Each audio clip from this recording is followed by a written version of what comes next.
Son las 7:16 en la mañana, es tiempo de recibir aquí en la emisión del Comercio TV de este día miércoles al ministro de Economía y Finanzas, el economista Mauricio Pozo. Economista, buenos días. Desde la matriz de Televisión Tranquito le saluda Roberto Álvarez Bandeper. ¿Cómo está, economista?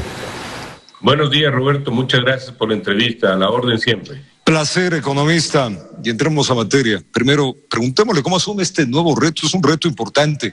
¿Qué le animó en esta coyuntura que vive el país para asumir este nuevo reto que usted ya lo tenía y lo ha hecho en otras ocasiones? Bueno, la verdad, Roberto, es que quedan relativamente pocos meses, son 7, 8 meses que queda.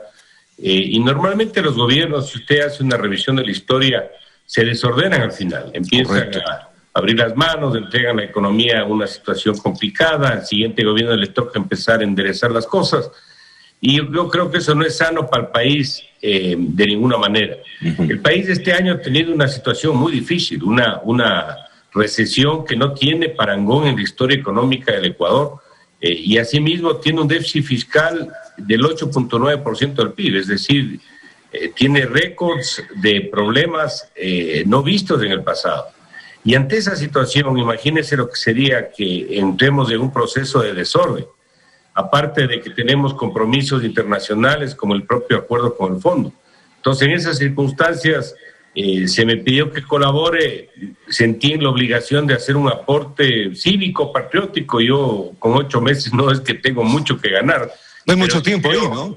Así es, pero creo que sí puedo aportar, y por esa razón decidí involucrarme, así que existe un objetivo netamente ciudadano de colaborar, de fortalecer el programa económico, profundizar en lo que haya que profundizar, cambiar lo que haya que cambiar y sobre todo preocuparme de que el proceso de reactivación luego de la recesión sea lo más dinámico posible. Ministro, justamente ahí, enfoquémonos. ¿Qué vamos a priorizar? Ya nos dijo el por qué. ¿Qué vamos a priorizar? Usted ha hablado de 3 áreas importantes: tributaria, seguridad social y laboral. Vamos una por una. Claro que sí. Estos son proyectos que en la práctica van a ser aprobados en el siguiente gobierno. El gobierno tendrá que enviar a la asamblea a discutir y finalmente aprobar. Esto necesita el país con fondo monetario o sin fondo monetario. Cualquiera que sea el gobierno, si este es medianamente responsable y sensato, va a tener que abordar estos temas. En el ámbito tributario, por ejemplo, necesitamos hacer una reforma integral del sistema, algo que involucre todos los tipos de impuestos que tenemos, y eso obviamente tendrá que ir de la mano con cuál es la política de reducción de gasto del gobierno. No es correcto hablar, por ejemplo, solamente del IVA, que si sube, que si no sube. Lo correcto es ver qué vamos a hacer, por ejemplo, con el impuesto a la salida de divisas. Ese impuesto tiene que ser derogado, y como es un impuesto importante en recaudación, no hay cómo hacerlo de una sola. Habrá que hacerlo gradualmente para que no afecte los fiscales. Segundo, ¿qué va a pasar con el impuesto a las sociedades? Me refiero al 25% del impuesto a la renta, eventualmente puede ser revisado. A la baja me refiero. Puede ser por ejemplo, estímulo para la inversión privada nacional y extranjera. Los aranceles, que no son tributos, pero es un coste de producción, que son el doble de los países vecinos, y esto complica la productividad y la competitividad de producción nacional, sobre todo de exportación. Entonces, en ese ámbito, en un contexto mucho más integral, es que se debería discutir el tema, por ejemplo, del IVA, porque el IVA no afecta a la producción, el IVA afecta el consumo, pero si el consumo tiene un proceso de recuperación, eventualmente la decisión no le va a complicar a la siguiente administración. Claro. Lo que vamos a hacer es dejar un proyecto lo suficientemente analizado y pulido, con la participación de actores que opinen, que den su punto de vista, encontrar algunas coincidencias, probablemente estén ahí los representantes sin duda gremiales, de sectores productivos, etcétera, y que el siguiente gobierno pueda terminarlo de cerrar, de pulir y finalmente entrar a la discusión. Algo similar en la seguridad social, algo similar en el tema de la reforma laboral. Eso es lo que queremos hacer para dejar de alguna manera avanzado un proceso que es espinoso, porque no son reformas simples, políticas que no son tan simples de discutirse y aprobarse, pero es lo que se quiere hacer. Pero eso no quiere decir que en este gobierno, en estos 7, 8 meses, no vayamos a avanzar en algunas otras reformas. Dentro de eso está, por ejemplo, el Código Monetario y Financiero. Ahí vamos a incorporar algunos principios, por ejemplo, de independencia del Banco Central, que es algo sano. Queremos ampliar para toda la esfera de la banca pública, que esto es algo que nos parece importante. Está la ley anticorrupción, transparencia. Yo esperaría que ahí todos apoyen. ¿Quién puede estar en contra de un tema de esa naturaleza? Sin duda. Y tenemos también en agenda incorporar una ley del mercado de valores, que hay que verlo si se lo mete dentro del Código Monetario Financiero o aparte, porque esto calza bien, sobre todo por todo lo que ha pasado. Con el tema de las bolsas, darle una posibilidad de supervisión más eficiente y técnica al organismo rector de esto, es decir, algo que permita un control un poco más riguroso del manejo de este sector que ha estado medio de lado, digamos así. Entonces, estos son los cambios en el tema de las reformas estructurales que nosotros queremos emprender, tanto para que termine resolviéndolo en una siguiente administración, cuanto a aquellos que van a ser resueltos en esta administración. Algo que preocupa, economista, a la ciudadanía es el tema laboral. ¿Qué recomendarían ustedes? Usted no puede tener una ley de 1938 donde no solo que ni siquiera llegaba la Segunda Guerra, peor la apertura económica, peor la caída del muro de Berlín, peor la informática que tenemos ahora. Tiene que tener una ley moderna, una ley que se adapte a la demanda de las circunstancias actuales. Es imposible, por ejemplo, tener un marco legal donde usted no pueda pagar por horas, por darle un ejemplo. Ahí parece que hay un componente constitucional, pero habrá que ver cómo se avanza. No puede ser que haya un solo tipo de contrato como existe en la actualidad, el de un solo tipo de contrato dividido en el periodo de prueba y el infinito. Punto. Eso es inmanejable.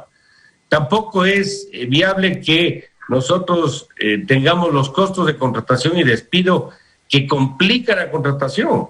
Cuando usted por proteger al trabajador se le va la mano, lo que termina siendo es un problema para el empleo, porque nadie quiere contratar porque los costos de despido, si es que la persona no funciona, están absolutamente sobredimensionados. Entonces, estos son ejemplos de cambios que creo que deberían discutirse y analizarse para poder emprender en una reforma. Esto tendrá que estar obviamente los representantes de los gremios, de los trabajadores, de los sindicatos, puede ser la parte académica, con el concurso sin duda de los técnicos del gobierno de las áreas respectivas. Algo que no quiero olvidarme es que esto va a tener concurso de técnicos para trabajar sobre un documento, un blanco y negro, porque si no, usted invita y se convierte en una lluvia de ideas, todos disparan a distintos lados y no llegamos a nada. Y también el aporte de los multilaterales, que por cierto no le cuesta $1 al Ecuador. Estos son aportes que no tienen costo para el país, pero sin duda son importantes porque ahí se incorporan lo mejor de lo que se está aplicando en la economía internacional. Economista, con el tema de la seguridad social y las deudas pendientes del Estado, justamente al dinero del pueblo, ¿eso se lo va a pagar y qué recomendaciones se va a hacer? Bueno, ya se está terminando de acordar la forma de pago del 40% del aporte de las pensiones que no se pagó, que no se ha pagado, que asciende aproximadamente a $1.400 millones. Pero esto es una parte del problema. El problema es mucho más grueso. La seguridad social requiere una reforma integral, una reforma que incorpore ajustes en el lado actuarial, que no es más que garantizar que las pensiones se cubran hacia futuro. El lado financiero es una institución que gasta demasiado. El lado de la administración, hay terribles problemas en la gestión propia del instituto en general. Entonces, todo eso hay que hacer. Pero también estamos en la línea de, en una fecha no muy lejana, poder anunciar al país un acuerdo entre el Ministerio de Economía y el Seguro Social, donde esté garantizado el pago de las pensiones de los jubilados, que es una preocupación que se tiene, donde vamos a decir el Estado pone tanto, el seguro eventualmente va a tener que desinvertir a través del BIES en algunas formas, pero lo de fondo y lo importante es que los jubilados se sientan tranquilos, que no va a haber riesgos para que puedan cobrar sus jubilaciones.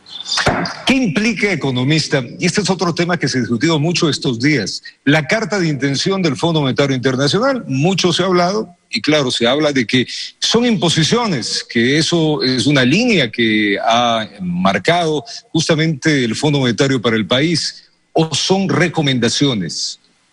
A ver, el programa con el fondo hay que verlo como un instrumento que, si se lo completa con otras acciones, puede dar beneficios para el país.